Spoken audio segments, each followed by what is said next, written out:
आपके चरणों में कोटि कोटि प्रणाम। महाराज जी, मन में एक जिज्ञासा रहती है कि जब भगवान कर्मों के हिसाब से सभी मनुष्यों की गति देते हैं और मृत्यु लोक के बाद परिजनों के पीछे छूटे परिवारजनों से कोई संबंध नहीं रह जाता, तो फिर हमको पितृदोष या पितृ आत्माओं द्वारा उत्पन्न होने वाली बाधाओं के बारे में क्यों सजग कराया जाता है? महाराज जी, इस शंका का ये जीवित की बात कर रहे हो?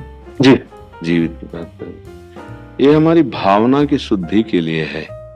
अब हम जैसे हमारे पिता पधार गए और उनकी हम संपत्ति का उपभोग करते, उन्होंने हमारा पालन पोषण किया, उनका हमसे संबंध नहीं, लेकिन हम तो जीवित होकर उनका संबंध मान रहे हैं ना। अब हम जब उनको सुकृत दान करेंगे, भजन का, दान पुण्य का, पिंड का, तो जिस योनि में होंगे उनको प्राप्त होगा, वो उनकी उन्नति होगी। अगर वो किसी कर्म के दंड विभाग में हैं, नरक आदि में, आप यहां भजन कर, उनका उत्थान हो जाएगा, उनका मंगल हो जाए। वो आपका संबंध नहीं मान रहे, लेकिन आपका संबंध है, आप जीवित हैं। आपका स्थूल शरीर जब पड़ा होता है सैया में और आप स्वप्न देख रहे होते हैं, तो आपका स्थूल जगत और स्थूल शरीर से कोई मतलब नहीं होता, लेकिन मतलब है, जगने वाले को स्थूल से मतलब होगा ना। ऐसे ही जब शरीर छूटता है तो इस स्थूल जगत का उसका संबंध विस्मृत हो जाता है, लेकिन आपका जागृत है तो आप उसका कल्याण कर सकते हैं, क्योंकि वो आपका पिता रहा है। उसको पता नहीं है, उस समय उसको ज्ञान नहीं है, लेकिन आपको पता है, तो आप उसका मंगल कर सकते हैं भजन के द्वारा, तीर्थयाटन के द्वारा, पिंडदान के द्वारा। अगर आप नहीं करते हैं तो आपका कर्तव्यहीनता होगी, क्योंकि आपका कर्तव्य बनता है। उन्होंने आपके लिए जो भी किया, अब वो चले गए, उनका कर्तव्य खत्म हो गया आपके प्रति, अब आपका कर्तव्य उनके प्रति है, क्योंकि आपका पिता का संबंध था। अब उनका मंगल होना चाहिए। तो हम अगर पिता की संपत्ति नहीं, तो हम संपत्ति कमाएं, उनके लिए दान करें, वो दान उनको समर्पित करें, तो वो जहां भी होंगे उन्नति प्राप्त हो जाएगी, उनको उत्थान हो जाएगा, उनका स्थिति से उत्थान हो जाएगा, मंगल होने। मानो किसी मनुष्य शरीर में गए, अब उनको जो दंड मिलने हैं, उनको जो प्रारब्ध रचना हुई, और आपने भजन बल दे दिया, तो सब रुक जाएगा, उनका जीवन मंगलमय हो जाएगा। इसलिए प्रथा बनाई गई कि उनका अधूरा कार्य आप पूरा कर सकते हैं, उनको भगवत प्राप्ति करा सकते हैं। आप जब भजन करके भगवत प्राप्त होंगे, संकल्प करेंगे, तो बोले 21 पीढ़ियां तर जाती हैं, 14 आगे की और 7 पीढ़ी की, तो वो तो पिता, उनको तो परम पद मिल ही जाएगा।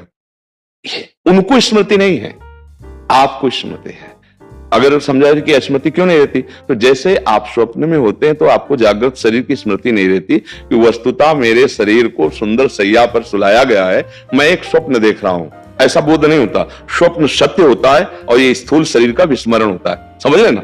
ऐसे ही वो जिस लोक में गए तो आपका विस्मरण हो चुका है, आपका कोई संबंध उनकी स्मृति में नहीं है। वो जहां है, जैसे अभी आप आए हैं, तो आप कहीं से आए हैं ना, पूर्व में कहीं ना कुछ थे, आपको कोई स्मरण नहीं है। लेकिन यदि पूर्व में आपका कोई संबंधी ऐसा है जो भजन तप और आपको, तो आपका ज्ञान विज्ञान प्रकाशित होने लगेगा, अचानक आपकी स्थिति बदलने लगेगी, शरीर की, स्वभाव की और वैभव की, क्योंकि आपका संबंधी कोई संकल्प कर रहा है। इसीलिए जब कोई भगवान का भक्त पैदा होता है, तो जो पितर अन्य लोकों में होते हैं, उनका परम मंगल होना निश्चित हो जाता है। तो वो कुल धन्य माना जाता है, वो धन्य हो गया, सो कुल धन्य उमा सुन जगत पूज्य सुपनीत, क्योंकि 17 सा लोकांतर्यत। अब उस कुल में पैदा हुआ, वो चाहे नरक में पितर हो चाहे स्वर्ग में हो, दोनों बंधन युक्त हैं।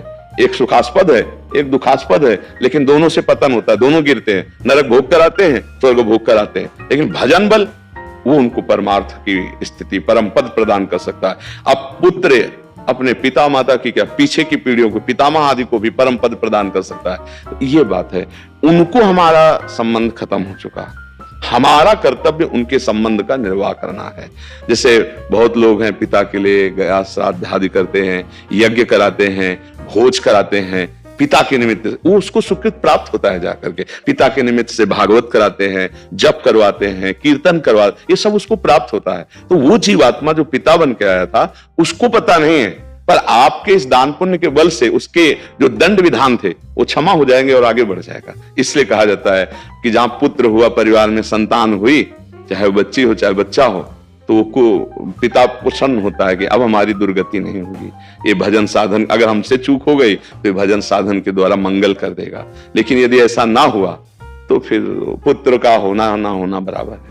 इसलिए माना जाता है ना, संतान हो गए, हमारी आत्मा है, ये हमारे लिए कुछ करेगा। अगर हम चले भी गए तो हमारा कल्याण ये करेगा, क्योंकि हमारा वंशज है, उसके संबंध से उसको प्राप्त हो जाता है। महाराज जी, दो और प्रश्न आते हैं दिमाग में इसमें महाराज जी। एक तो इसमें फिर पुत्र हो या पुत्री हो, उसमें कोई भेद नहीं होना चाहिए? नहीं होना चाहिए, नहीं है, इसमें भी नहीं है। क्योंकि जैसे पुत्र स्वयं कर रहा है तो वो पुत्री पति के साथ कर रही है, तीर्थयाटन जो भी कर रही है वो उसका अंश है, उससे उसका कल्याण होगा। उसमें ऐसा कोई खास बात नहीं कि पुत्र ही हो तब ऐसा होगा, हाँ ऐसा नहीं है। पूरी सामर्थ्य पुत्री में भी है। कितने ऐसे कुल हुए जिनको दोनों कुलों को पावन कर दिया, पिता पक्ष को और ससुर पक्ष को, दोनों पक्षों को पावन किया। तो उसमें ऐसा शास्त्रों में कोई विशेषता ये नहीं कि पुरुष ही होना चाहिए, बड़ा रोल है। हाँ बिल्कुल बिल्कुल बिल्कुल, इस बात में कोई संशय नहीं।